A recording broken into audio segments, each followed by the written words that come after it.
En la conferencia de hoy, la número 73, veis que está titulada El gran engaño, entrevista a los Wyatt. Es la segunda parte de la conferencia de hoy.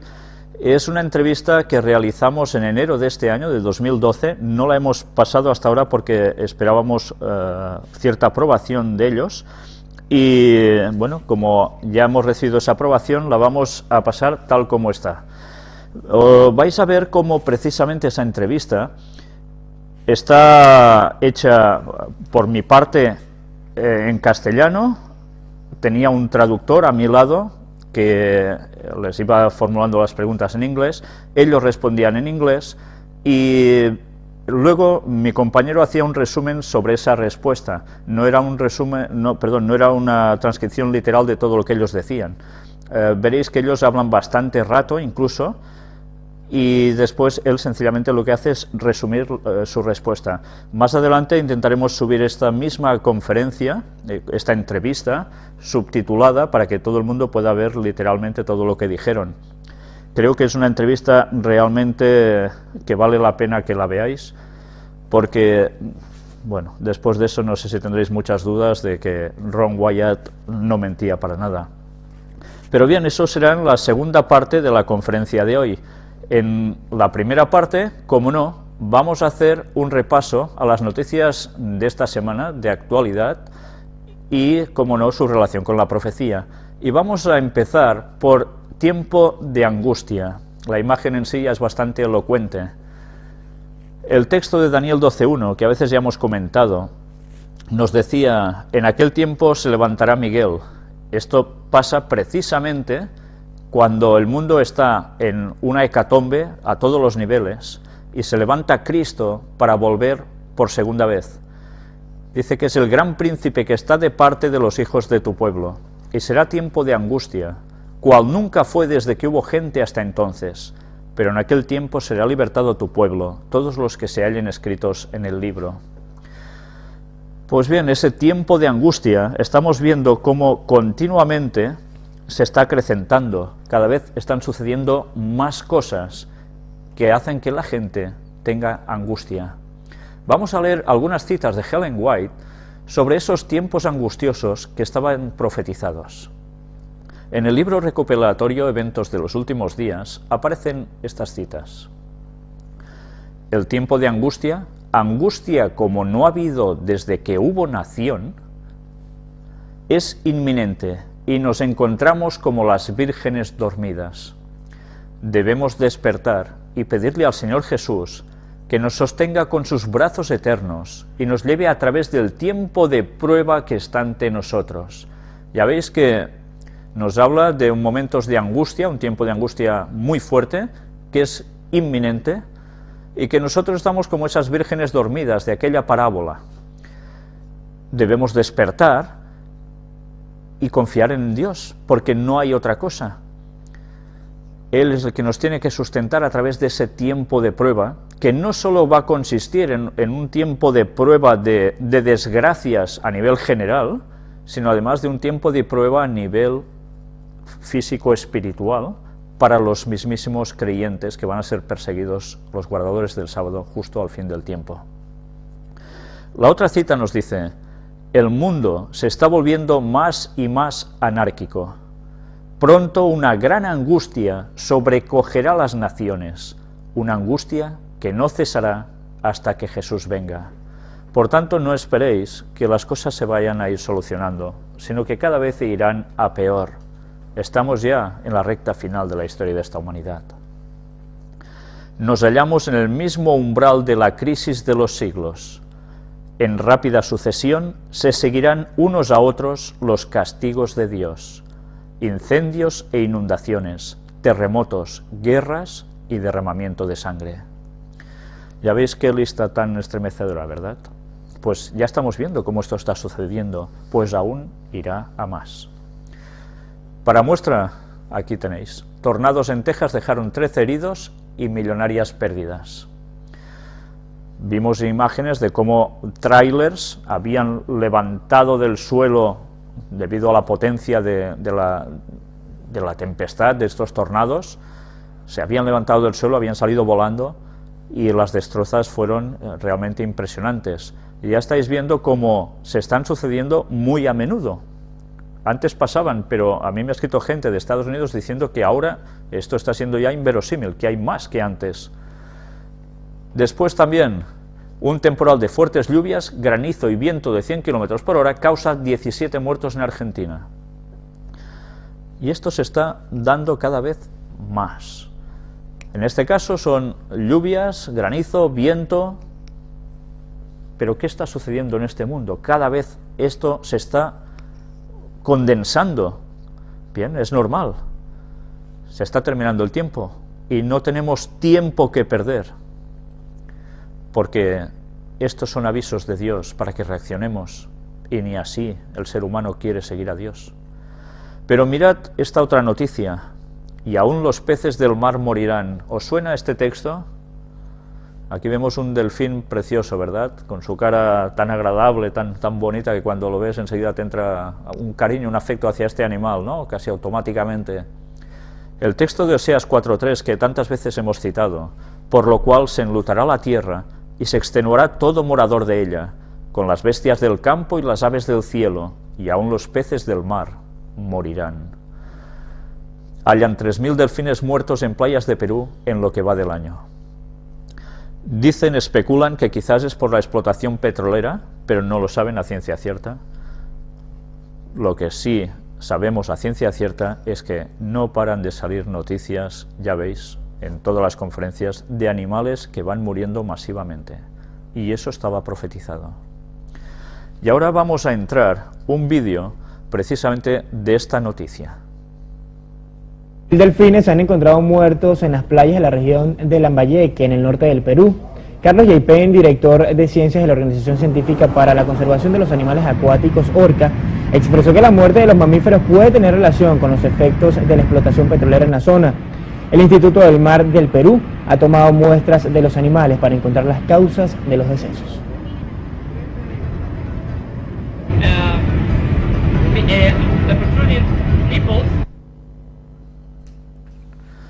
Pues ya habéis visto estas imágenes, que claro, no son agradables cuando se ven animales muertos tampoco, ¿no? Y ahora vamos a hacer un salto de noticia y vamos a hablar sobre control. La imagen habla de por sí sola. Estados Unidos podrá espiar las comunicaciones en cualquier lugar. Y mirad lo que están construyendo en Utah, porque vale la pena que leamos una parte de este artículo. En Utah se levanta un centro con capacidad para leer y escuchar todo lo que pasa en el planeta. Aparte de ser refugio de sectas de polígamos y un territorio de bellos paisajes, Utah es uno de esos estados de Estados Unidos en los que no pasa casi nada. Quizá por eso el gobierno lo escogió como sede de uno de los proyectos más ultrasecretos y escalofriantes en la historia reciente. En el remoto poblado de Bluffdale, rodeado por un impenetrable desierto, la Agencia Nacional de Seguridad viene construyendo hace un par de años un monumental centro que será capaz de almacenar, procesar, analizar y descifrar todas las formas de comunicación de los habitantes, no solo de Estados Unidos, sino del planeta. Ya veis hasta qué punto se está llegando al control total. Se habla siempre del gran hermano, ¿no? Reino Unido vigilará Internet y las llamadas telefónicas. Bien, no se está escapando nada. Todo lo que hagamos, digamos, todo está siendo más que vigilado. Para algo debe ser, claro. Siempre hay, ya sabéis, la excusa de si hay elementos subversivos, terrorismo, etcétera, ¿no? Pero bien, todo está siendo controlado. Y ahora vamos a entrar en el tema de la crisis. El gobierno prevé casi nada, esto es en España, 5.600.000 parados en 2012. Ya veis que los datos están subiendo, prevían menos, cada vez van saliendo que van a ir a más. La situación en España está siendo muy tensa, nadie está viendo una salida a todo esto. Pero mirad también, en Estados Unidos, lo que sucede. Estados Unidos responsabiliza a Israel del alza de los precios del petróleo. ¿Cómo puede ser? Si Estados Unidos e Israel van tan de la mano, que ahora parece ser que aquí uno culpe al otro. Bien, es interesante cuando empezamos a leer el artículo que hay algo que aún cabe destacar más.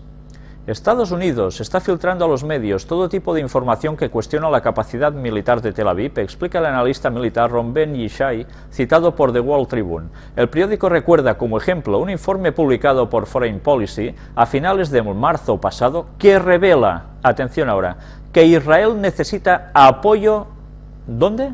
En Azerbaiyán, para poder allanar el camino hacia un posible ataque aéreo contra Teherán.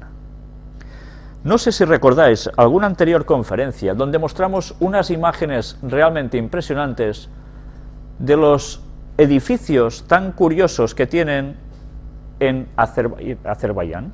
¿Recordáis esas pirámides? ¿Recordáis esos soles? ¿Recordáis tantas cosas que mostramos de allí? Pues eso por algo era. Y ya sabéis que detrás del Estado de Israel están prácticamente los mismos. Unos se apoyan a otros en distintos lugares. Ahora comprendemos el porqué de tantas edificaciones masónicas, ¿no? Pues bien, vamos a ver otra noticia. Llenar el depósito del coche de gasolina sale 9 euros más caro que la Semana Santa pasada. O sea, en un año, 9 euros más por llenar el depósito.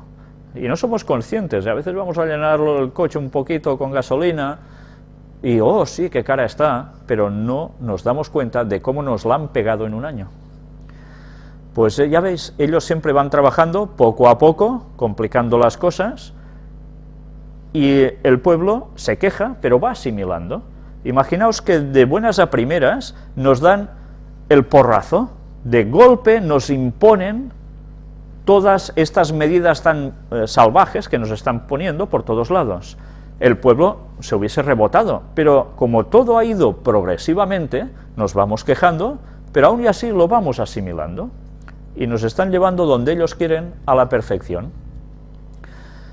Mientras tanto, Mario Draghi afirma que los mercados esperan que España haga más reformas. Ya sabéis que cuando dicen que se tienen que hacer más reformas, lo tenemos claro. Nos van a recortar por algún lado más, nos van a incrementar más cosas. Pues esta es la parte que nosotros podemos esperar ya para España. Y mientras tanto también en Grecia, ¿qué sucede? Protestas en Atenas por un jubilado que se quitó la vida en Sintagma, acuciado por deudas. Esta noticia estremeció a muchas personas. Recordemos que él deja a este señor una nota, este señor de 77 años, diciendo que por culpa del gobierno, que aniquila toda posibilidad para su supervivencia, pues se suicida. Hoy mismo ha habido otro suicidio también a causa de la crisis, no lo hemos puesto aquí, y vimos que esto provocó manifestaciones en la calle donde la policía hizo estragos, una vez más, poniendo orden, y ya veis qué situación, ¿no? La gente desesperada. ¿Está bien suicidarse? No, no está bien. Tenemos a Dios que nos puede ayudar siempre, pero hay que tener la fe en eso, si no, la desesperación llega. Y así estamos viendo como los casos de suicidio se están aumentando por todas partes. Es normal, la gente está sin Dios en sus vidas. Y cuando la situación apremia, ¿a quién van a dirigirse para solucionar las cosas? En España también el gobierno recorta en un 33% las aportaciones a los sindicatos. Pues si eso sucede, no sé si los sindicatos van a estar muy contentos, entonces ya podemos imaginar lo que por tanto también sucederá, como estarán más con la mosca detrás de la oreja, estarán con más facilidad predispuestos a ponerse a hacer represalias, ¿no? Es lógico, todo es un fuego que se va alimentando. La prima de riesgo acaba una semana negra disparada por encima de los 400 puntos básicos en España. Por tanto, ya vemos que estamos al borde, una vez más, de que, mirad lo que dice la agencia Standard & Poor's, cree que España va a necesitar ayuda de la Unión Europea. Bien, cuando eso sucede, que se lo digan a Grecia qué les pasa, ¿no? Pues vayámonos preparando, por si acaso. El FMI no descarta que Grecia quiebre y tenga que salir del euro, noticia que hemos puesto justo antes de venir aquí. Así lo ha asegurado su directora general, Christine Lagarde. Las elecciones anticipadas del 6 de mayo son cruciales para Grecia, ya que un cambio de las fuerzas políticas podría poner en peligro el segundo rescate. El ministro de Finanzas alemán ha sido más crítico que Lagarde, ya que le recrimina a Grecia que ahora culpe a Berlín de su situación. Y, por si fuera poco, como nos dicen en este último párrafo, no pasó más de una semana desde que se aprobara el segundo paquete de rescate a Grecia, cuando el comisario europeo de Asuntos Económicos, Olli Rehn, dejó entrever que Atenas podría verse obligado a acogerse a un tercer rescate debido al estado de sus finanzas públicas. Pues bien, si eso llega a suceder, prácticamente ya quiere decir que el país queda en manos privadas y se les acabó el levantar cabeza. Vamos ahora a hablar sobre la famosa profecía de Isaías 17, del 1 al 3, que nos habla sobre Siria, Damasco, su capital, y de ciudades de alrededor. Esto es interesante porque esta profecía ya sabemos que se tiene que cumplir aún, y estamos viendo cómo parece ser que todo se está preparando. En Siria, precisamente, el Consejo de Seguridad aprueba texto con plazo para aplicar el plan de Kofi Annan, que fue enviado de la ONU, y por primera vez, ya veis aquí, la declaración de los 15 países miembros del Consejo, incluidos Rusia y China, llama al gobierno sirio a implementar urgente y manifiestamente sus compromisos asumidos cuando acordaron con Kofi Annan. Por primera vez, Rusia y China parece que empiecen a ceder. Si finalmente estos países, estas potencias ceden, evidentemente es porque ha habido una negociación detrás por el crudo. Veremos cómo va terminando todo. Pero hoy mismo hemos visto cómo seguían con represalias, se quejaban de que Al-Assad no está haciendo lo que habían pactado, en el otro lado acusan que es al revés, que lo hacen porque los otros también hacen de las suyas, y una vez más la cosa sigue igual. Veremos finalmente qué pasa. Y ahora también, en la profecía de Daniel 11, del 40 al 45, en Oriente Medio, la famosa profecía que tantas veces hemos hablado aquí, que estamos viviendo plenamente, ¿qué sucede? Hillary Clinton advierte a Irán de que el tiempo de la diplomacia no es algo infinito. Y de que, sí, quieren ver una resolución pacífica, pero que si no, no descartan ninguna posibilidad como es la dimensión militar. Bueno, todo parece ser que se está preparando para un cierto momento. Israel dice que la guerra con Irán podría posponerse a 2013. Bien, no lo sabemos si será la primavera, si llegará a ser 2013, cuándo será esto, pero todo está en jaque. El mundo está viviendo momentos de gran tensión. Y mientras tanto, todas estas situaciones, ¿qué hacen? Pues que el precio del petróleo siga subiendo. ¿Y qué pasa en Egipto? Los hermanos musulmanes, la Sharia es el objetivo. Este es su primer y último objetivo, poner la ley islámica en Egipto. Y claro, cuando esto sucede, evidentemente hay un país vecino que se alarma automáticamente, y son, ¿quién? Israel, ¿cómo no? Netanyahu dijo que la primavera árabe es una revolución islamista hostil hacia Israel. El primer ministro de Israel, Benjamin Netanyahu, consideró este viernes que la primavera árabe es una revolución islamista cuyo núcleo es hostil hacia su país. El premier afirmó a través de su cuenta de Twitter que Medio Oriente está atravesando una revolución islamista cuyo núcleo es hostil con Israel. También dijo que para que haya paz, los palestinos tendrán que abandonar su fantasía de disolver Israel y hundirlo hasta dejarlo en una tamaña insostenible, y que su país no puede ser el único que haga concesiones, reportó a la agencia Europa Press. La situación sigue tensándose. Ya podemos imaginar cómo terminará, ¿no? Irán pide a Turquía que sus declaraciones no afecten a relaciones estratégicas. Ahora resulta de que Irán y Turquía están teniendo cada vez más problemas de relación. Sabéis que Turquía aspira a un predominio en la zona, y para eso es necesario que Irán ceda. Bien, todo puede cambiar al final, pero mientras tanto, esto es lo que primero sucede. Y veamos también el texto de Mateo 24, versículos 6 y 7, en palabras de Jesús: y oiréis de guerras y rumores de guerras, mirad que no os turbéis, porque es necesario que todo esto acontezca, pero aún no es el fin. Porque se levantará nación contra nación y reino contra reino, y habrá pestes y hambres y terremotos en diferentes lugares. Japón y Estados Unidos envían a Okinawa destructores ante el lanzamiento de un satélite por Corea del Norte. ¿Ya habéis visto cómo se está tensando la situación una vez más ahora en Corea del Norte?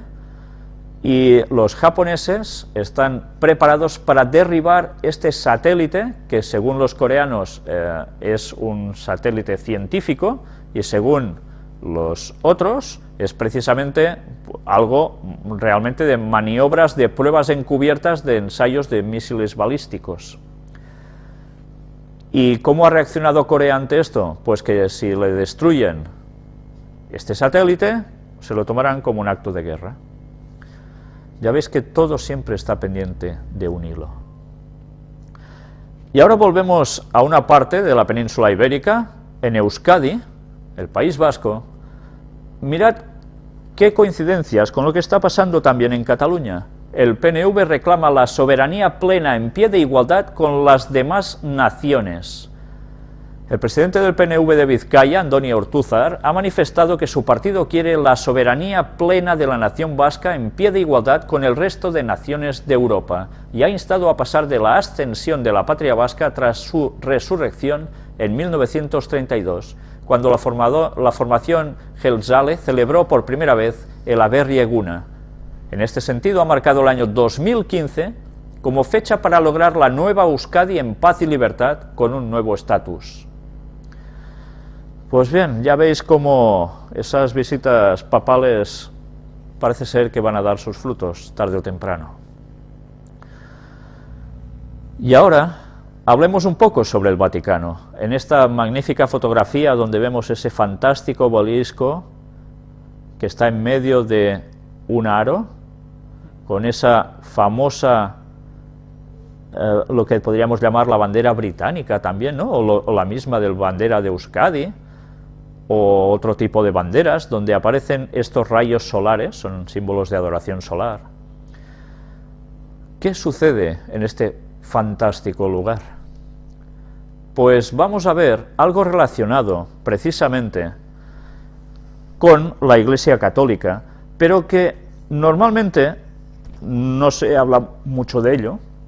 Y ahora vamos a ver unas palabras de Hugo Chávez, presidente de Venezuela, donde en un vídeo de unos 6 o 7 minutos cuenta cosas interesantes, pero quiero que sobre todo, además de lo que él dice y de las imágenes que lo envuelven o que están detrás de él y los personajes que tiene a su lado, veréis que cuando el vídeo va avanzando, habla este mismo vídeo sobre dos números en concreto que nosotros hemos tratado más de una vez. Vamos a entrar a este vídeo. Hablemos, secretos. Entonces, ahí están los zagaletones de entonces, en la iglesia. Entonces yo soy cristiano en lo social, en lo político, porque Cristo fue un gran revolucionario, antiimperialista.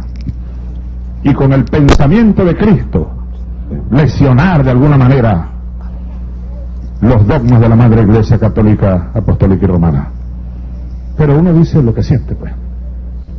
Yo no soy ningún dogmático y creo que la Iglesia un flaco favor le hacen los dogmáticos. El Papa, hace poco, Fidel de nuevo, porque hemos hablado. Imagínense ustedes cuántas horas he hablado yo con Fidel todos estos días, estas semanas, estos meses. Cuando yo estaba hospitalizado, todos los días llegaba Fidel. Además dando un ejemplo. Y ahora soy yo el que lo visito, pues, o él me visita. El otro día llegó a buscarme y me dijo, vamos a pasear, y dimos unas vueltas por La Habana, solo que nadie nos vio. Entonces hablábamos del Papa, la visita del Papa a Cuba. Ya la sola visita del Papa a Cuba es un mensaje de que la Iglesia no puede aferrarse a un dogma. En Cuba hay un gobierno comunista. Entonces uno se sorprende a veces como algunos jerarcas de la Iglesia Católica, la venezolana, por cierto, y especialmente, dicen cosas que uno dice, uno se queda como extrañado, como católico incluso, como católico. Juan Pablo II, lo recordábamos con Fidel, aceptó y lo dijo, la tesis de la evolución. La tesis de la evolución. La tesis de Charles Darwin, esa de lo que Dios hizo a la mujer de la costilla del hombre. Además muy machista eso. Muy machista, ¿no? No, que la costilla del hombre. Entonces esos dogmas yo creo que no hacen bien, porque eso no lo cree nadie, casi nadie, pues algunos lo creerán por su fe ciega en lo que dice ahí es así o fue así. La religión cristiana es la más histórica de las religiones, porque su origen es histórico, surge de hechos reales, de hechos reales. Mire, yo fui con el presidente, ese hermano, que por cierto he estado tratando de hablar con él y no he podido en estos últimos días. Insistamos, Ornella, en la llamada con el presidente Bashar al-Assad, el hermano presidente de Siria, resistiendo hasta allá, al frente de su pueblo, la agresión imperialista. Esa es la última modalidad imperial. Bueno, no es nuevo eso, solo que ahora se ve en vivo por televisión. Pero siempre fue así. Dígame en África. Es decir, armar movimientos opositores para generar guerras civiles y derrocar gobiernos. Y entonces vienen los grandes países, empezando por Estados Unidos, y condenan a los gobiernos que salen a defenderse, pues. ¿Qué habría que hacer si aquí llegaran unos terroristas a asaltar aquí la gobernación de Barinas o a Barinas? ¿Qué habría que, bueno, defender a Barinas?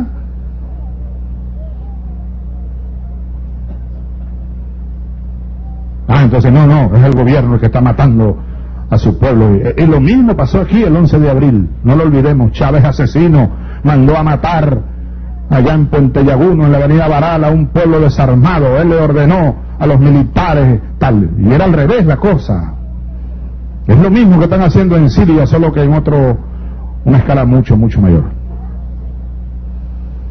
Pero con Bashar al-Assad, hace apenas 2 años, él me llevó con su esposa, él iba manejando. En un país donde no se respiraba ningún signo de violencia. En las principales ciudades de Siria, desde Damasco. Y fuimos por allá. Padre, me llevó a ver las catacumbas donde se escondieron los cristianos después de la muerte de Jesús. Entonces, si lo que uno vivió y ha vivido no ha sido suficiente, sino que me faltaba esto, bienvenido. Pero dame vida, aunque sea vida llameante, vida dolorosa, no me importa. Es sentirme privilegiada, me siento privilegiada de tener como líder, como presidente, como camarada, como hermano, como amigo, a un hombre como Hugo Chávez Frías. Yo creo que esta reflexión que él acaba de vivir, bueno, nos llena a todos de la grandeza de Hugo Chávez.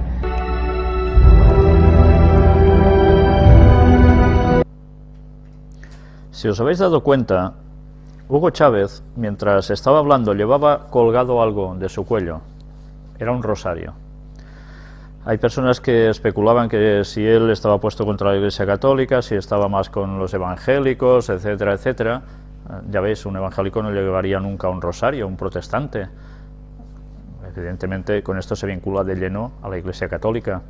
Hace unos comentarios un poco contra ciertas jerarquías de la Iglesia Católica.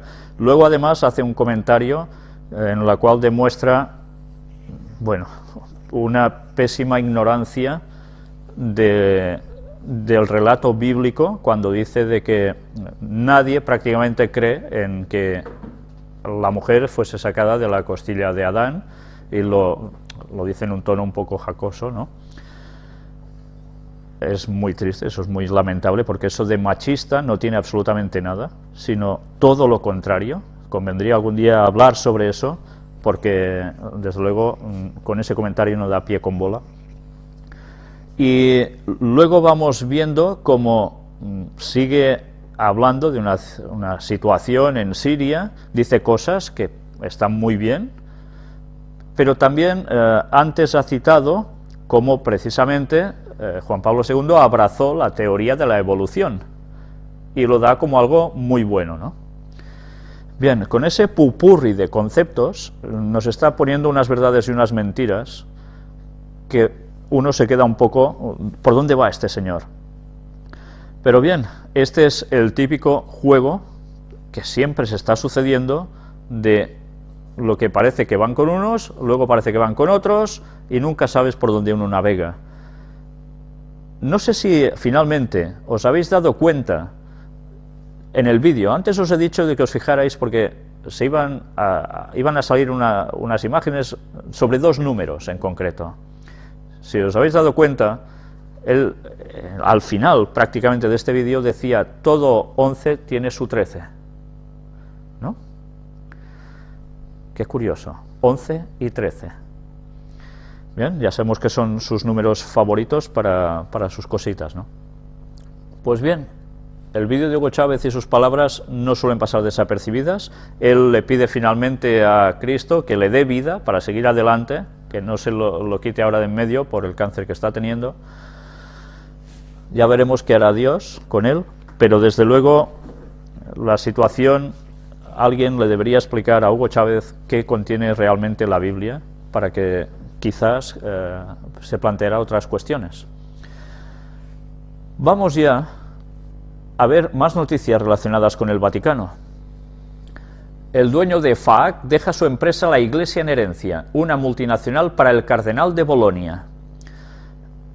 Un señor que tenía una gran empresa le deja esta enorme empresa italiana, líder en el sector de las puertas automáticas, precisamente a la Iglesia Católica. Y quien va a gestionar es precisamente el señor que tenéis aquí en imagen. Lo curioso de todo esto es que precisamente ellos adoptarán para el funcionamiento de esta empresa todo lo que un papa dijo en una cierta encíclica y que trabajarán con un fuerte código ético, donde los trabajadores se convertirán en su parte más importante. Yo no sé si esto lo estáis relacionando ya con lo que habíamos visto de las declaraciones continuas que el Vaticano está dando, y sobre todo el Papa, de cómo tiene que funcionar la nueva economía mundial, donde la gente sea el centro de todo y no el dinero, que hace falta una ética, una moral en las finanzas. Pues ellos, a través de esta empresa, van a ser un claro ejemplo a seguir para todo el mundo. Las cosas vienen muy bien dadas. Aquí vemos cómo se van a basar precisamente en las recomendaciones de la encíclica Rerum Novarum, que fue promulgada por León XIII en 1891.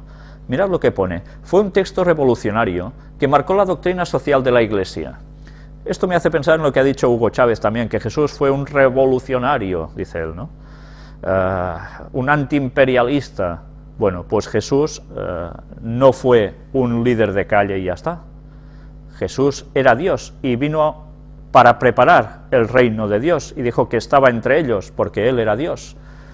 No estaba haciendo una revolución para levantarse contra nadie, y la prueba está que jamás dio una bofetada a un romano, sino todo lo contrario, pagó sus impuestos, sus tributos. Pues bien, esto me ha hecho pensar ahora en lo que ha dicho también tan desafortunadamente Hugo Chávez, ¿no? Pero tanta gente tiene a Cristo como un revolucionario. En medio de un liberalismo económico salvaje, el Papa pidió al Estado que protegiera los derechos de los trabajadores. Entonces el mercado laboral se regía por la ley de la oferta y la demanda, sin tener en cuenta las necesidades y condiciones de los empleados. León XIII impulsó un profundo cambio en este sentido y se manifestó incluso en contra de la prohibición de las asociaciones de trabajadores, los actuales sindicatos que existía entonces. Y ya vimos en la conferencia que dedicamos a los sindicatos en el tiempo del fin, ¿quién creó los sindicatos? Provenían del mismísimo Vaticano. Ya veis como siempre esa jugada maestra de parece que estamos al lado del trabajador, pero por detrás ya sabemos lo que se hace, En fin, lo de siempre, ¿no? Aparentemente, toda es la parte positiva. Por detrás hay lo que hay y se busca lo que se busca. Curiosa frase, la Iglesia nunca bendijo a los bajos. En fin. Llamamiento a la oración y a la caridad en favor de la tierra de Jesús.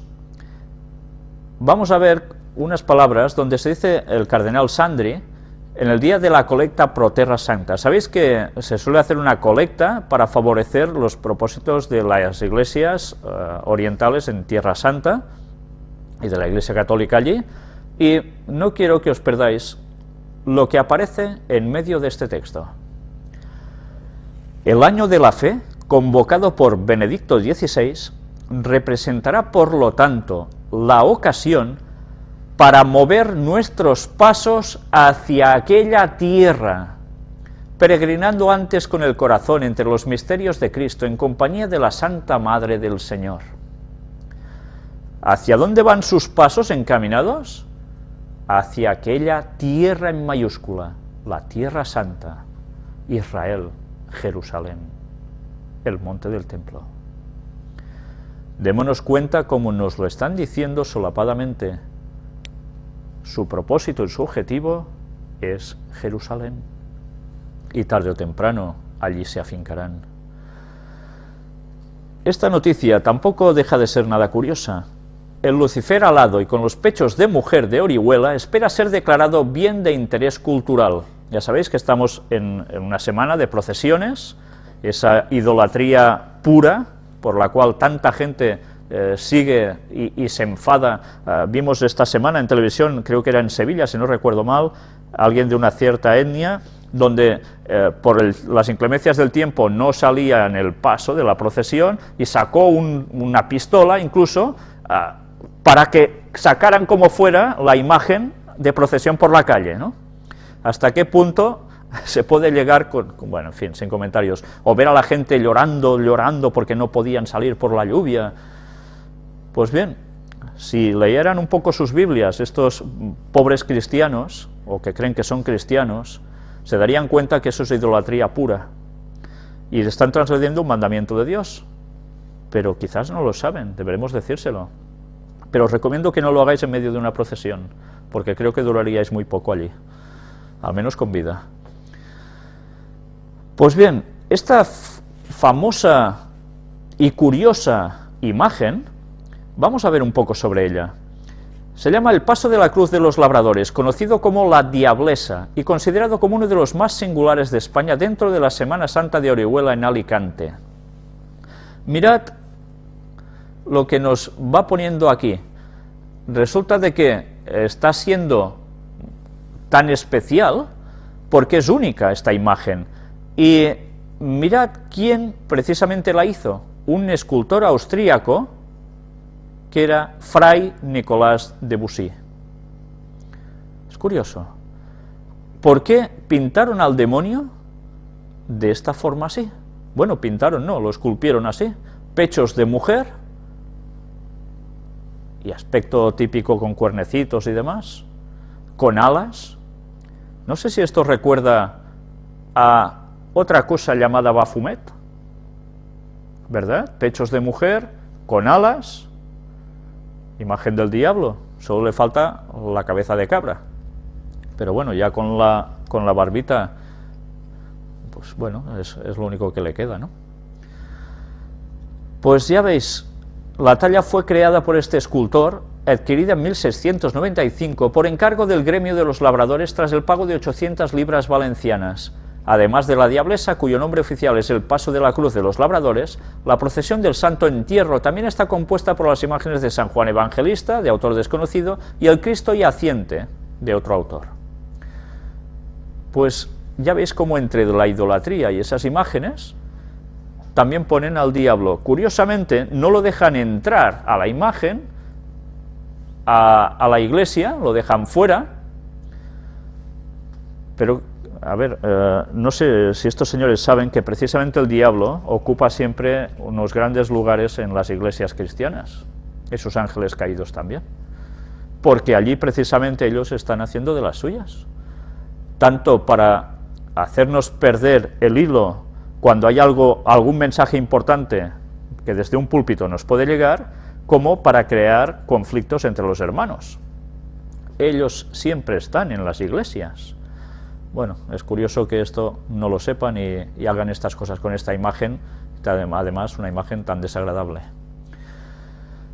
Y vayamos ahora a hablar un poco de ecumenismo, y algo muy curioso. Esta noticia me la dieron a conocer precisamente desde México, porque por primera vez parece ser que en esa catedral de Morelia ha sucedido algo que allí no es habitual, pero que al menos tristemente, y digo tristemente y por desgracia, sucede mucho en otros lugares y en España también, y es un movimiento ecuménico donde gente de distintas religiones, denominaciones, se reúnen para hacer una meditación conjunta, cantar algo, etcétera, etcétera. Esto es ecumenismo, esto sirve sencillamente para que todos andemos juntos y que el cristianismo no parezca algo disonante. Sé que hay personas que utilizan estos momentos para ir e intentar compartir con gente creyente de otras denominaciones su fe, e incluso a alguno parece ser que le da resultado y hasta habla del sábado allí y alguno abre las orejas. Pero no es lo habitual. Estos lugares precisamente sirven para que todos vayamos hacia una sola dirección. Pues bien, esto es curioso que ha sucedido en México justo cuando. ¿Qué hizo el Papa hace poco tiempo? Visitar México, ¿no? Y ahora sucede esto. El ecumenismo, una vez más. Y ahora vamos a hablar sobre ateísmo, y recordaremos algo que ya hablamos también en anteriores conferencias. Los ateos salen del armario, representan un 24% de la población en España, que dicen que se declaran no creyentes, y cada vez se habla más sobre el ateísmo, y en este caso se intenta exponer más abiertamente de que eso es normal, que lo que no es normal es creer, etcétera, etcétera. Y ahora ellos también se quejan de que desde los medios de comunicación pues les están privando de exponer sus puntos de vista. El caso es que, sea como fuere, precisamente lo que se está haciendo con todo esto es crear debate. Y ya sabéis que cuando se crea debate, por algo es, porque hay un interés detrás. Y así después las cosas se pueden llegar a reconducir hacia donde finalmente se quiere. Y ahora vamos a hablar sobre espíritus de demonios, con esta imagen que también, gracia no es que dé mucha, pero bueno. Secta de Nacozari se declara culpable de sacrificios. Evidentemente no está hablando de sacrificios de lagartijas, ¿eh? No, está hablando de sacrificios humanos, de niños, mujeres. Ya veis, ¿por qué sucede esto? Ya lo estuvimos hablando, ¿no? En honor a la Santa Muerte. Madre mía, ¿hasta qué punto se puede llegar con estos rituales satánicos? Pero esto no es todo. ¿Qué está sucediendo más? Un joven mata a 4 miembros de su familia y hiere a otras 3 personas en Hungría. Se desconocen las causas, dicen que era una familia muy normal, no entienden el porqué. Recordemos cómo mostramos una cita de Ellen White donde decía de los espíritus de demonios que causarían estragos haciéndose matar unos a otros. Y eso hasta en las propias familias.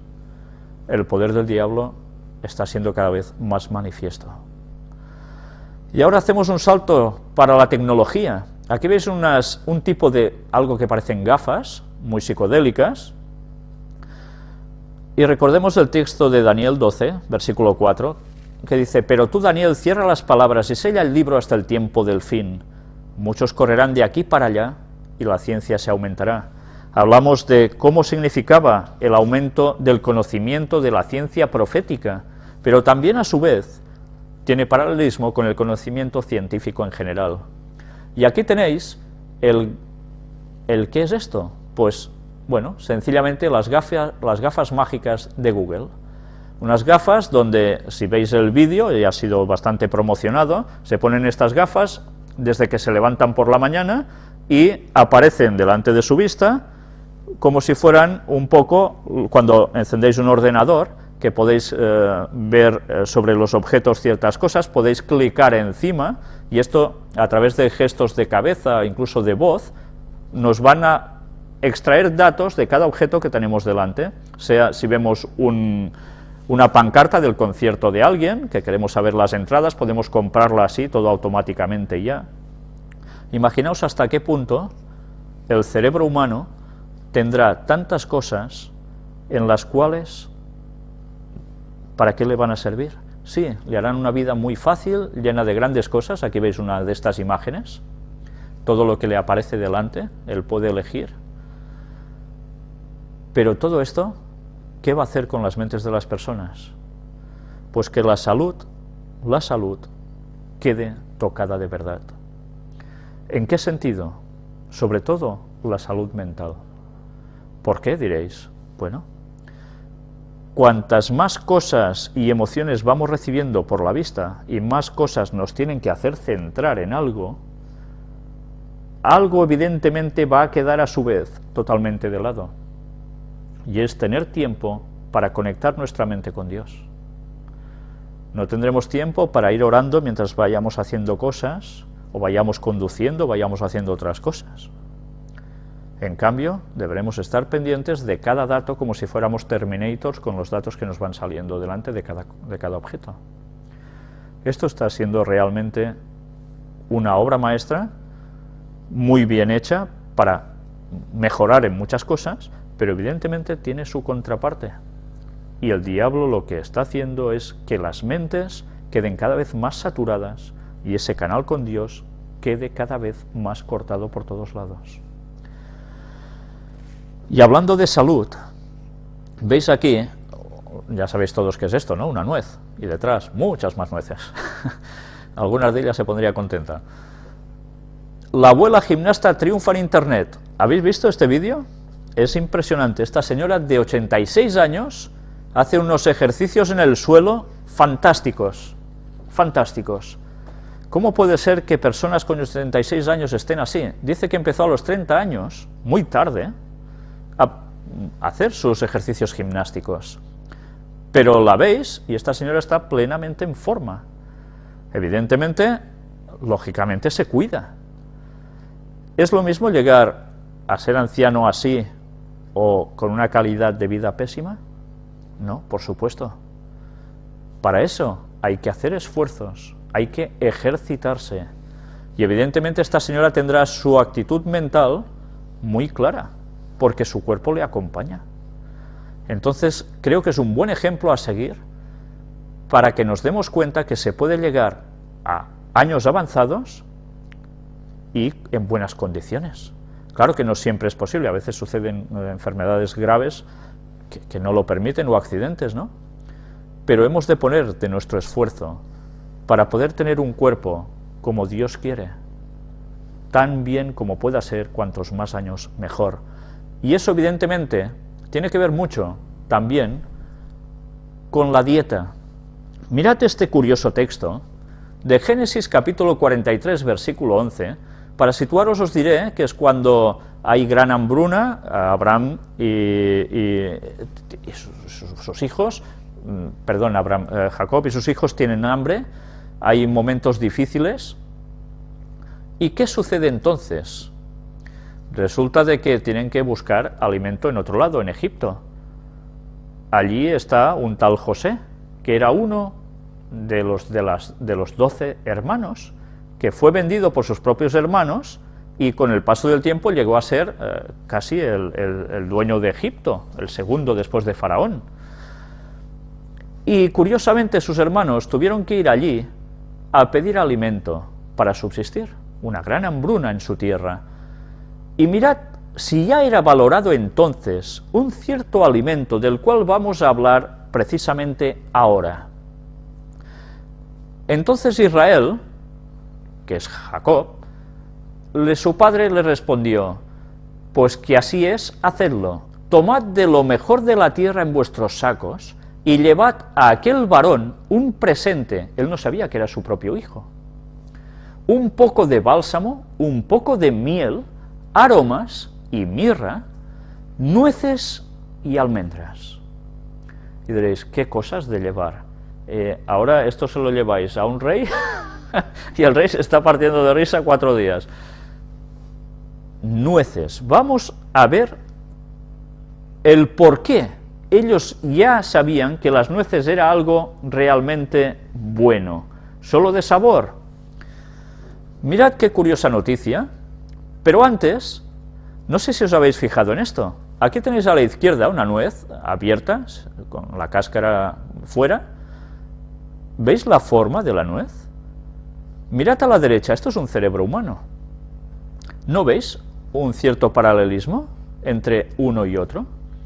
Es curioso de que, precisamente, parece ser que nuestro Creador hizo algo muy bueno, y es que en ciertas frutas y ciertos alimentos en general, les daba una forma que curiosamente se parece mucho a una parte del organismo humano, y que cuando eso se analiza, se demuestra que precisamente va bien para ese órgano humano. Esto es para tener en cuenta. Dios nos da las pistas hasta incluso en la forma de los alimentos. Alguno pensará, pues de lo que se come se cría, ¿no? Por supuesto, pero esto, veréis qué implicación tiene. Nueces para la memoria, una razón más para comerlas a diario. El consumo habitual de nueces se asocia a una mejor memoria de trabajo, la que permite el almacenamiento a corto plazo de la información, según un reciente ensayo. Un consumo elevado de alimentos ricos en polifenoles, propios de la cultura y la dieta mediterránea, como las nueces y el aceite de oliva virgen, se asocia con una mejor puntuación en pruebas de memoria y en la función cognitiva global en personas ancianas con factores de riesgo cardiovascular. Esta es la conclusión a la que ha llegado una nueva investigación realizada con participantes del PREDIMED, Prevención con Dieta Mediterránea, el mayor ensayo de intervención nutricional con dieta mediterránea para la prevención de enfermedades cardiovasculares y otras patologías frecuentes en personas de alto riesgo. En los últimos años, la atención investigadora se ha centrado en evaluar cómo distintos antioxidantes son capaces de inactivar especies reactivas del oxígeno y proteger contra el estrés oxidativo. Las nueces son ricas en componentes destacados por sus propiedades antioxidantes y antiinflamatorias.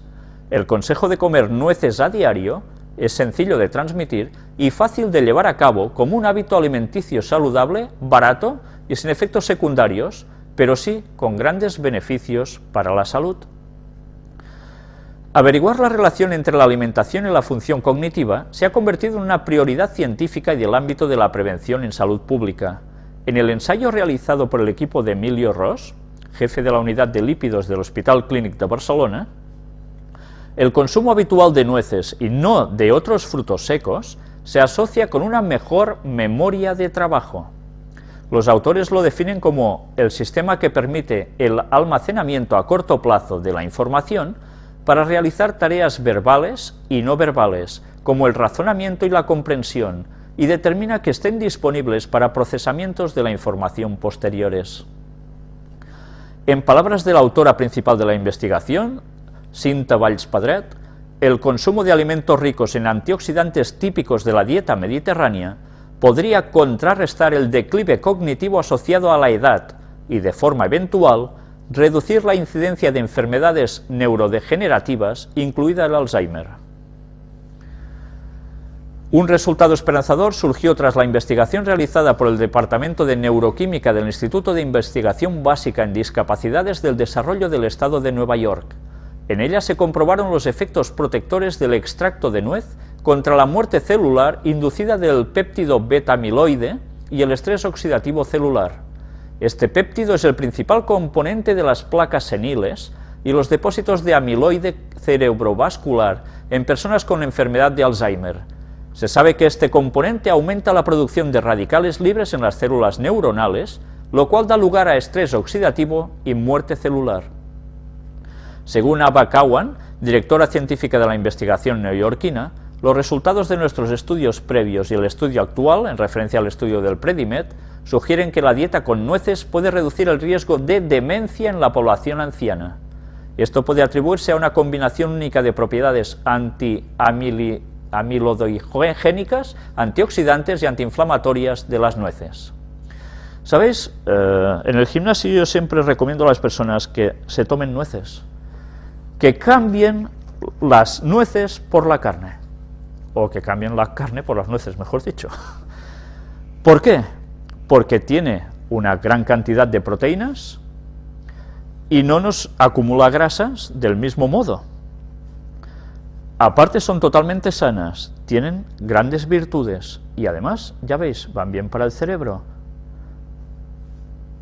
Se dice que también van bien para el colesterol. Pues mirad qué citas de Ellen White sobre la salud, escritas en unos años donde estos conocimientos científicos precisamente no es que abundaran mucho. En el libro que os recomiendo encarecidamente, Consejos sobre el régimen alimenticio, vais a ver qué citas nos habla. Las proteínas, parte 1, nueces, frutas secas oleosas y alimentos a base de nueces. ¿Habéis oído hablar de alimentos a base de nueces? Parte de un régimen adecuado, escrito en 1905. Los cereales, las frutas carnosas, las oleaginosas y las legumbres constituyen el alimento escogido para nosotros por el Creador. Y es verdad. Mirad que pone el Génesis, ¿no? Preparados del modo más sencillo y natural posible, son los comestibles más sanos y nutritivos. Comunican una fuerza, una resistencia y un vigor intelectual que no pueden obtenerse de un régimen alimenticio más complejo y estimulante.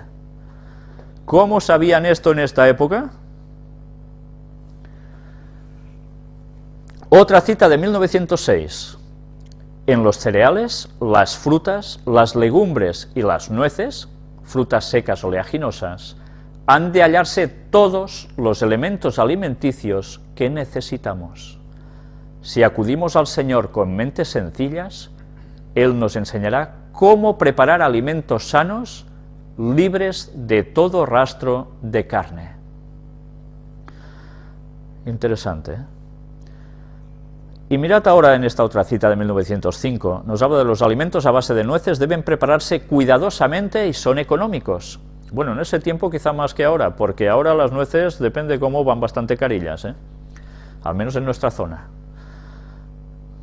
Dios nos ha dado una amplia variedad de alimentos sanos, y cada cual debe escoger el que más convenga a sus necesidades, conforme a la experiencia y a la sana razón. Esta cita es muy importante, porque no quiere decir que todo vaya bien a las mismas personas, a personas distintas. Hay cosas que tú por experiencia propia comprobarás si te sientan mejor o no, aunque sean alimentos totalmente lícitos. Entonces tienes que saber escoger, tienes que utilizar la sana razón para esto, según convenga necesidades. La abundancia de frutas, oleaginosas y cereales que nos proporciona la naturaleza es grande, y año tras año se acrecienta la facilidad de comunicaciones que permite el intercambio de productos de un país con otro. Verdaderamente nosotros aquí estamos privilegiados, ¿eh? Si esto pasaba en su época, nosotros aquí estamos súper bien en este sentido.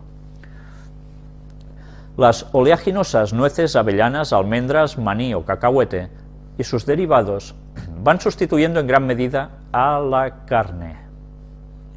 Con ellas pueden combinarse cereales, frutas carnosas y varias raíces para constituir alimentos sanos y nutritivos, pero hay que tener cuidado de no incluir una proporción demasiado elevada de oleaginosas. Es posible que aquellos a quienes no les sienta bien su consumo vean subsanarse la dificultad si prestan atención a esta advertencia. Ya veis cómo va dando datos concisos de cómo debe funcionar esto. 1901 escribe: debe pasarse mucho tiempo aprendiendo cómo preparar alimentos a base de nueces, pero debe cuidarse de no reducir el menú a unos pocos artículos, usando poca cosa más que los alimentos a base de nueces. Tampoco hay que caer en extremos, ¿verdad? La mayoría de nuestros hermanos no puede obtener los alimentos a base de nueces. Pocos saben cómo prepararlos debidamente para su empleo, aun si pudieran comprarlos. Los alimentos empleados deben corresponder al clima. Algunos alimentos adecuados a un país no serían de ninguna manera propios en otro lugar. Y los alimentos a base de nueces deben ser lo más económicos que sea posible, de manera que puedan ser comprados por los pobres. Ya veis, con dietas totalmente sanas y sencillas, uno va a cuidarse mucho mejor que funcionando por la gula, porque le gusta comer carne, le gusta esto, le gusta lo otro. No, no. El alimento del pueblo de Dios debe ser un alimento sencillo, porque Dios ha provisto en lo sencillo lo mejor. 1902 escribe: debe prestarse cuidadosa atención al debido uso de los alimentos a base de nueces, frutas secas oleosas. Algunas clases de nueces no son tan saludables como otras. Hay variedades también. No se reduzca el menú a unos pocos artículos compuestos mayormente de estos alimentos de nueces. Esta clase de alimentos no debe usarse tan abundantemente, todo con moderación, incluso lo bueno. Esto nos ayuda a equilibrarnos. Si algunos los emplearan más moderadamente, los resultados serían más satisfactorios. Yo sé de personas que han consumido nueces en exceso y se han hinchado como globos. Y dicen, bueno, es que soy vegetariano. ¿Y cómo? Pues porque están desmesurándose. Y tampoco realizan el ejercicio adecuado para consumir tanta proteína. El combinarlos en grandes proporciones con otros artículos en algunas de las recetas dadas hace que el alimento resulte tan rico que el organismo no puede asimilarlo debidamente. De tan rico que llega a ser, el organismo no puede ni asimilarlo. Se me ha indicado que los alimentos a base de oleaginosas se usan con frecuencia imprudentemente. Se consume una proporción demasiado elevada de oleaginosas y algunas de ellas no son tan sanas como otras. Las almendras son preferibles al maní, al cacahuete, pero este puede añadirse en cantidades limitadas a los cereales para constituir un alimento nutritivo y digestible. ¡Qué consejos nutricionales tan buenos!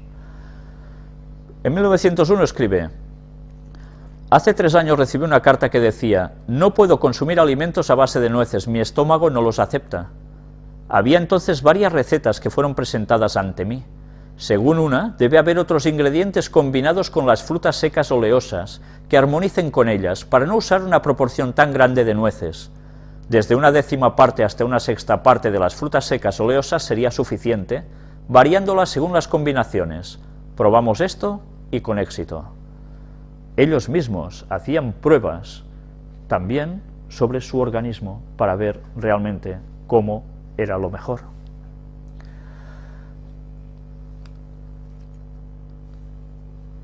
Mirad lo que ahora nos pone también aquí. Dios les daría entendimiento sano. Muchos se sorprenderían al ver cuánto podrían economizar para la causa de Dios mediante actos de renunciamiento. Las sumitas ahorradas por actos de sacrificio contribuirán más para edificar la causa de Dios que las donaciones cuantiosas que no son el fruto de la abnegación.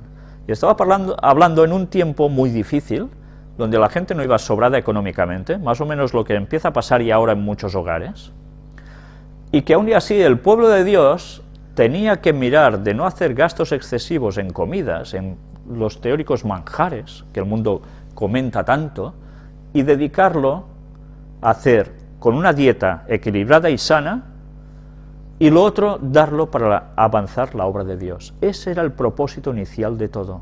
Aprenderíamos a saber funcionar económicamente también. Los adventistas del 7º día transmiten verdades trascendentales. Hace más de 40 años, y eso en sus tiempos, que el Señor nos dio luces especiales sobre la reforma pro salud, un cambio en la alimentación, en las formas de descansar, en todo sobre la salud. Esto es conocido como la reforma pro salud, que Ellen White tuvo en visiones. Pero, ¿cómo seguimos en esa luz? ¿Cuántos hay que han rehusado poner su vida en armonía con los consejos de Dios? Como pueblo, debiéramos realizar progresos proporcionales a la luz que hemos recibido. Es deber nuestro comprender y respetar los principios de la reforma pro salud. En el asunto de la temperancia, del equilibrio en general, deberíamos dejar muy atrás a todos los demás. Sin embargo, hay en nuestras iglesias miembros a quienes las instrucciones no han faltado, y hasta predicadores que demuestran poco respeto por la luz que Dios nos ha dado tocante a este asunto. Comen según sus gustos y trabajan como mejor les parece. Y esto que escribió en sus tiempos sigue pasando ahora, porque sé de algún pastor adventista que va diciendo a sus miembros que sí, que coman carne, que vayan haciendo tranquilos, que hay que comer de todo para estar bien. Pues eso se sigue repitiendo ahora. Y ahora tenemos aún mucha más luz. Ya veis que la ciencia está corroborando lo que Ellen White escribió. Increíble, ¿eh? Y ni así.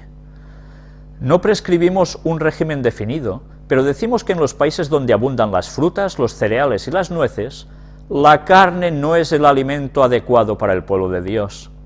Se me ha indicado que la carne propende a animalizar la naturaleza, a despojar a los hombres y mujeres del amor y la simpatía que debieran sentir por cada cual, y hace predominar las pasiones bajas sobre las facultades más elevadas del ser. Y muchos dirán, ¡ah, qué tontería!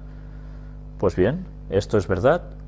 La gente que consume más carne es más rápida a la violencia, y es más rápida a pensar siempre en asuntos sexuales, porque tiene una implicación sobre la mente, no son bromas.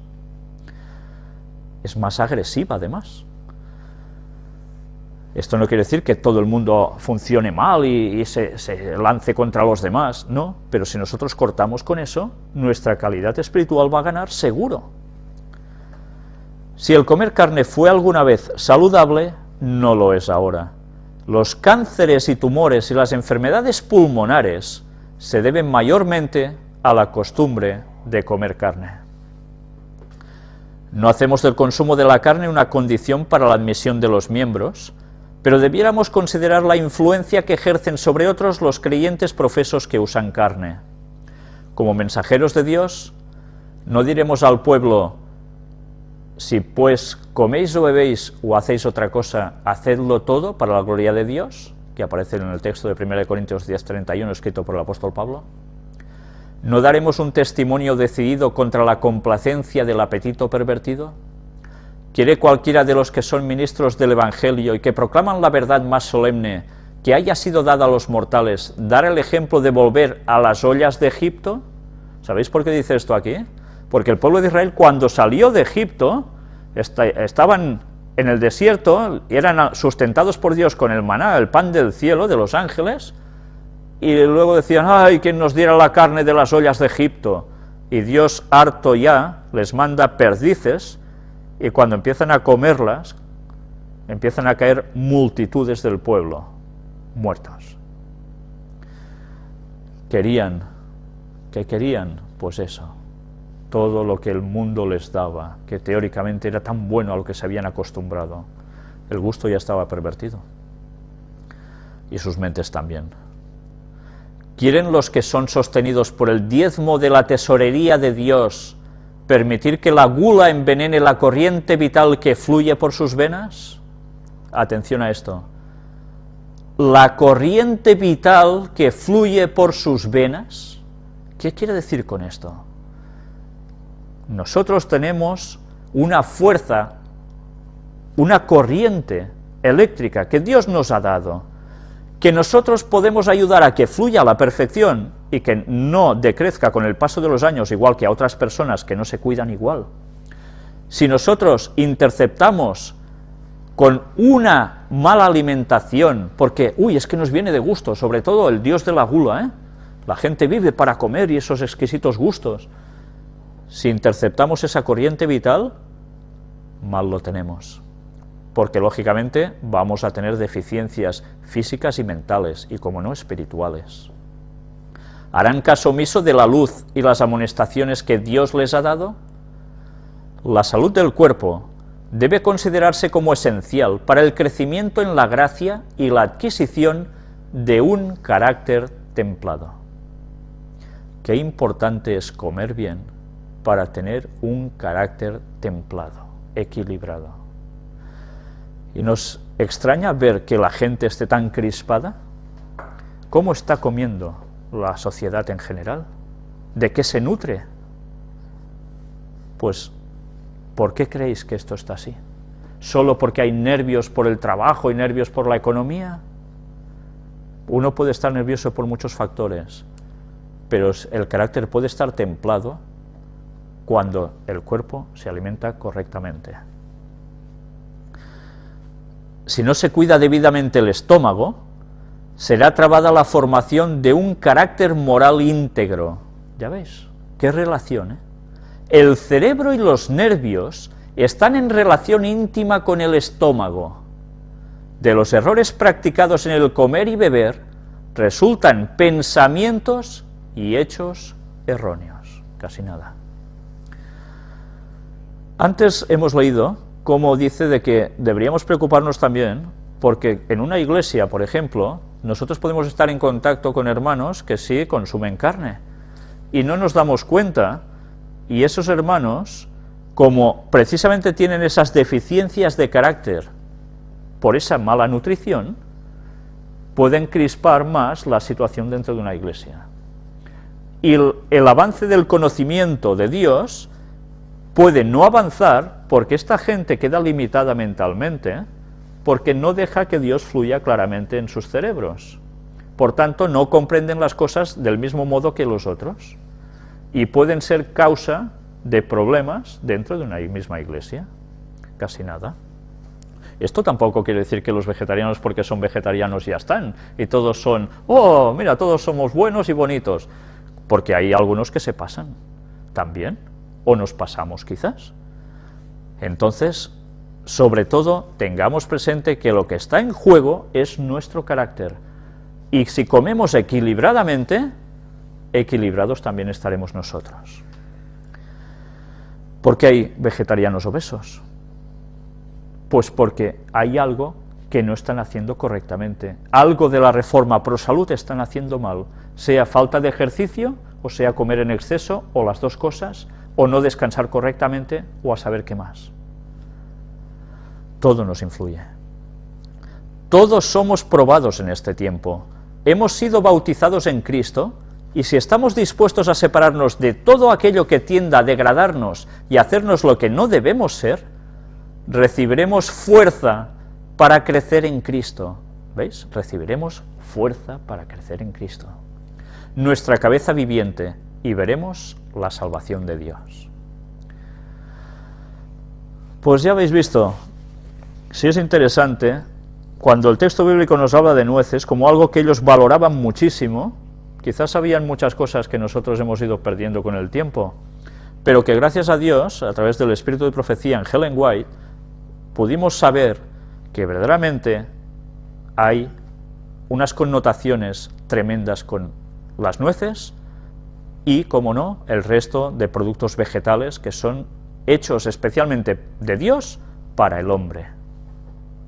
No desechemos los consejos del espíritu de profecía.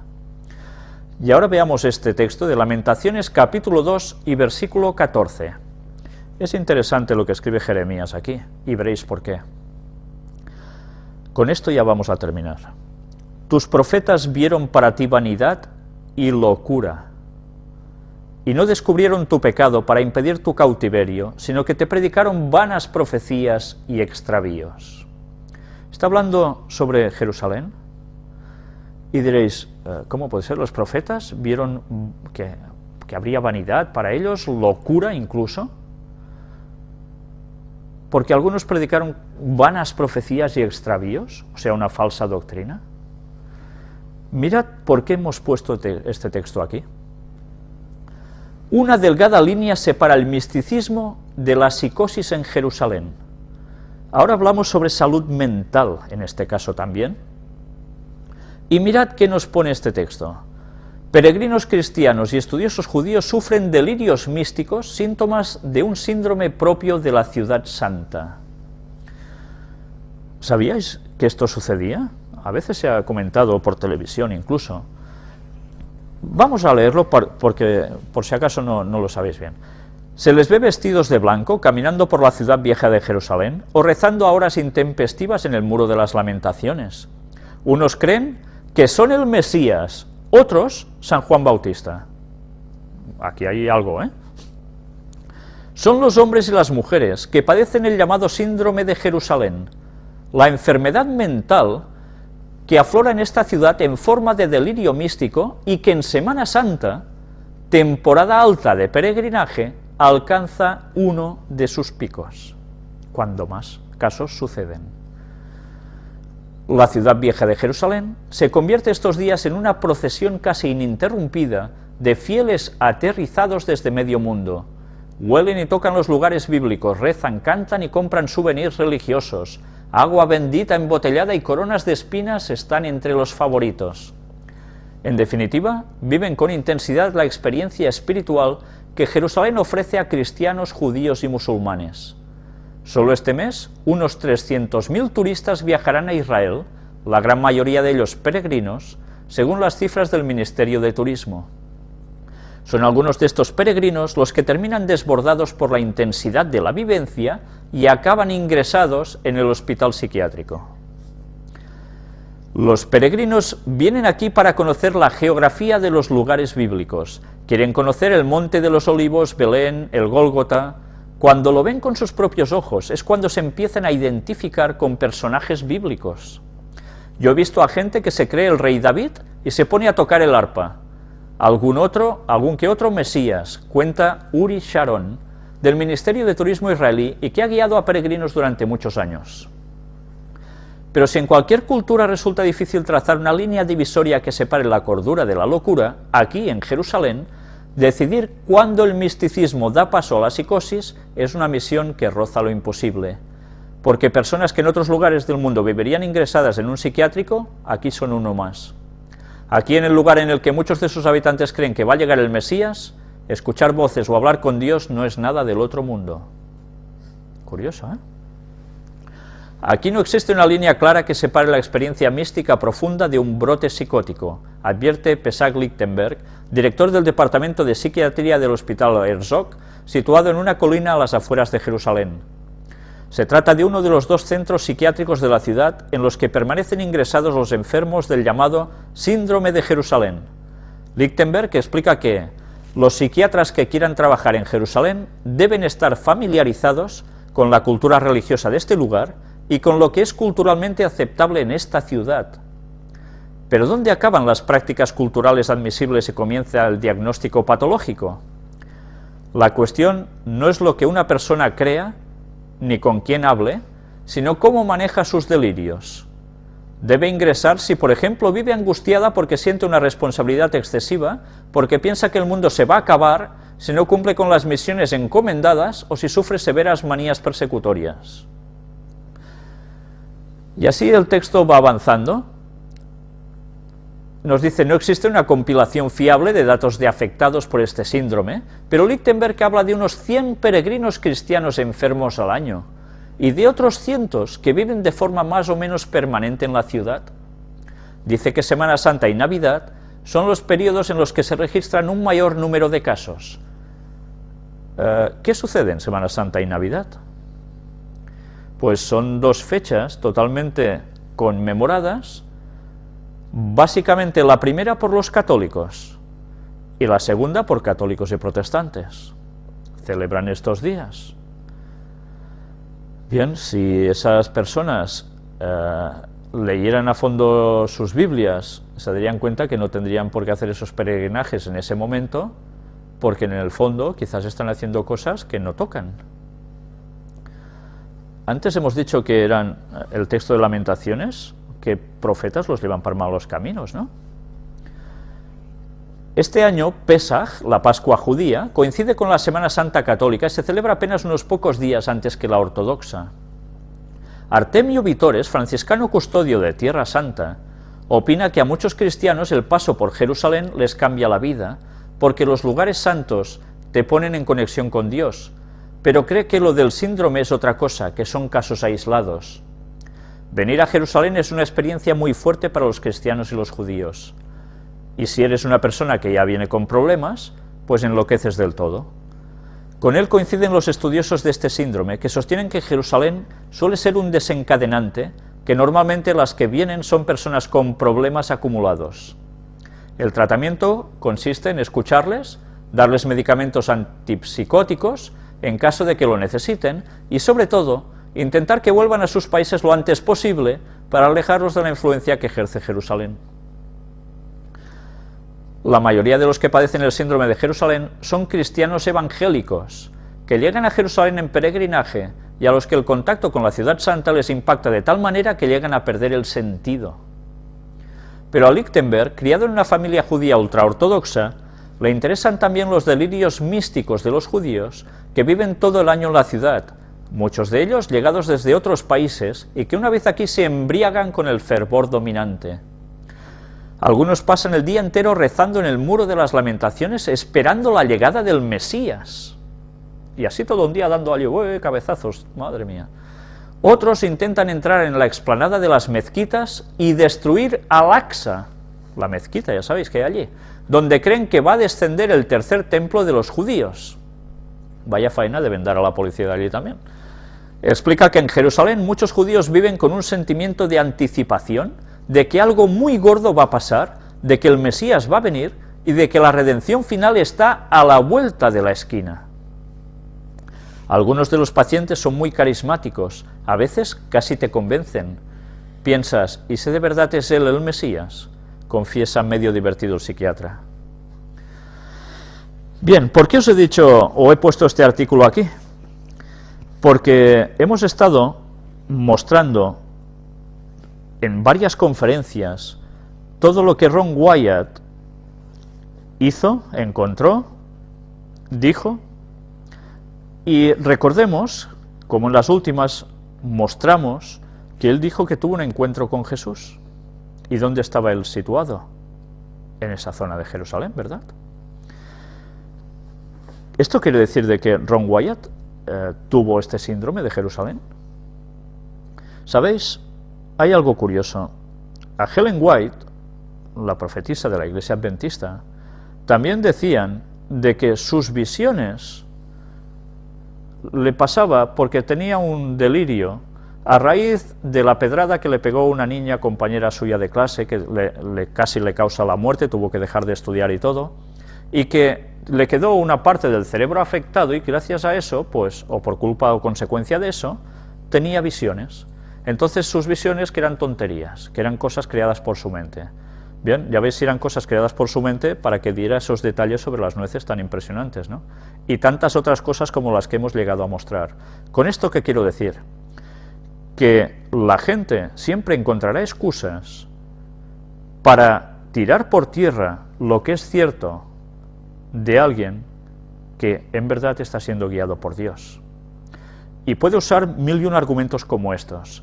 Ciertamente esto ha sucedido y sucede en ese lugar. Estas cosas pasan, gente creyéndose que son el Mesías o a saber qué.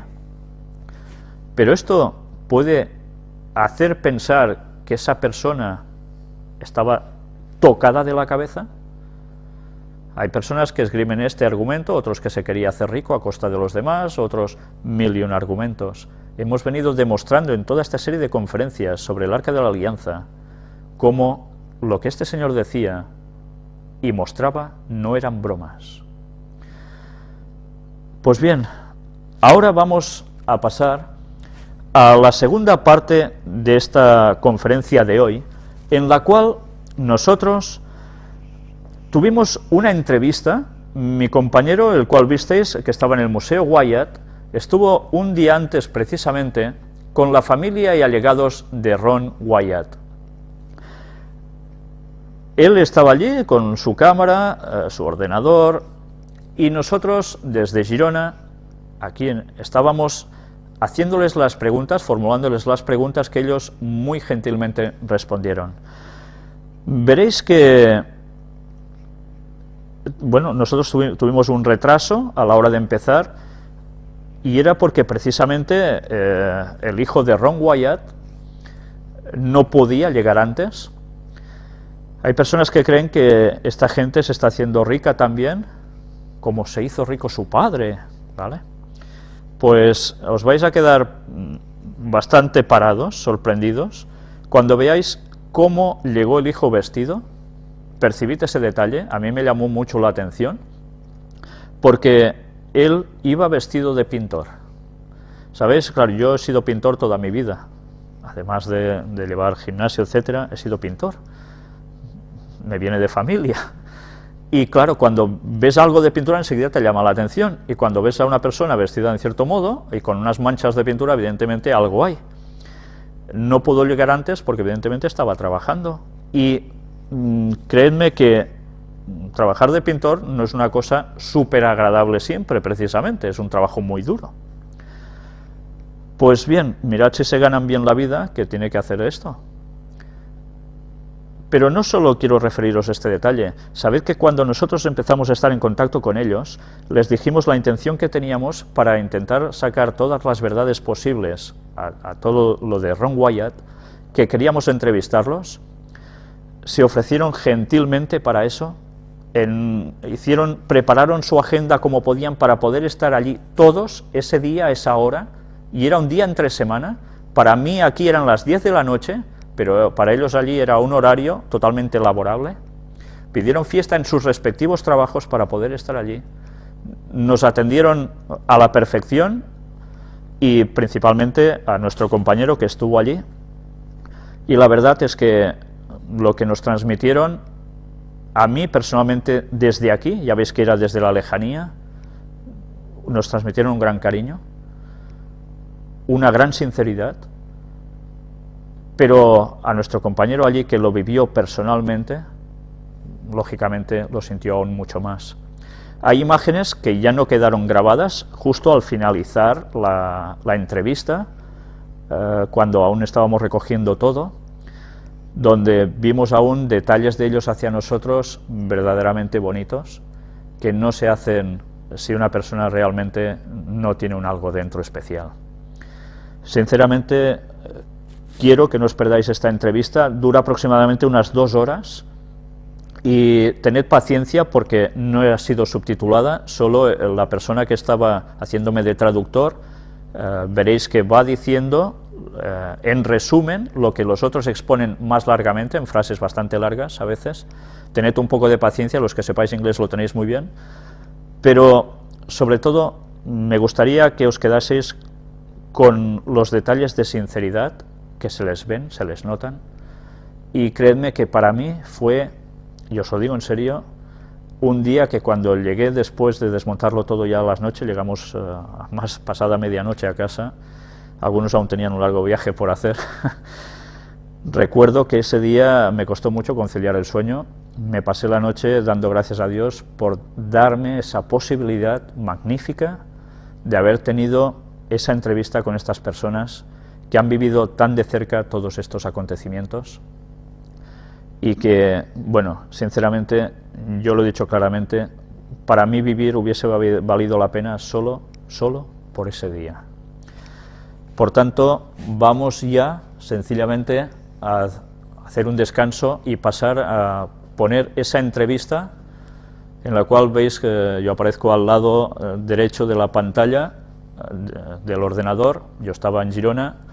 Estos 5 componentes son la hija de Ron Wyatt, Michelle.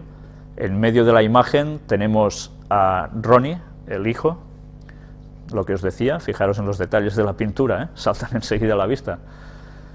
A la derecha, o en la izquierda de nuestras imágenes, tenemos al marido de Michelle. Al lado de Ronnie, esta señora, que es una señora encantadora, la verdad, ya veis que tiene una cierta edad. Esta señora era la que trabajó precisamente de anestesista con Ron, y cada vez que Ron llegaba de sus expediciones iba a hablar directamente con ella, y ella me expresó a mí personalmente el momento en cuando ella recordaba que Ron había encontrado el Arca de la Alianza, que se puso delante de ella cuando llegó al lugar de trabajo, se la quedó mirando, queriéndole decir algo, pero como si no se atreviera a decirlo. Y ella, que ya lo conocía de tanto tiempo, Ron, ¿qué te pasa? ¿Qué? Y él iba a hablar, pero como si no le saliera la palabra, o no se atreviera del todo, porque lo más seguro es que pensaría, estás como una cabra, o a saber qué, ¿no? Y finalmente se lo dijo. Y recordó que para ella, que no dudaba para nada de este señor, porque se conocían, ya veis, mucho. Fue un momento realmente impresionante. Esta señora luego, posteriormente, nos dio una recopilación de escritos suyos, de un estudio muy profundo que ha hecho sobre los textos distintos de la sangre, tanto en el Antiguo Testamento como en el Nuevo Testamento, que se hacía para los sacrificios, de la simbología con Jesús, y de finalmente todo cómo cuadra con lo que Ron llegó a explicar de la sangre sobre el Arca de la Alianza. Y además compuso unos poemas sobre todo esto, compuso incluso unos himnos. Es una señora muy consagrada a Dios. A mí es una señora que la verdad me ha encantado conocer, aunque haya sido así a la distancia. Y por otro lado vemos al señor Kevin Fisher, que también estuvo en las expediciones con Ron, al igual que también su hijo. Falta el otro hijo, que no sé por qué circunstancias no pudo venir, pero la verdad es que fueron momentos que vale la pena que veáis. Esta entrevista, ya veis, fue realizada en Nashville, en Tennessee, el 26 de enero de este año, 2012, en las instalaciones de Art Discovery.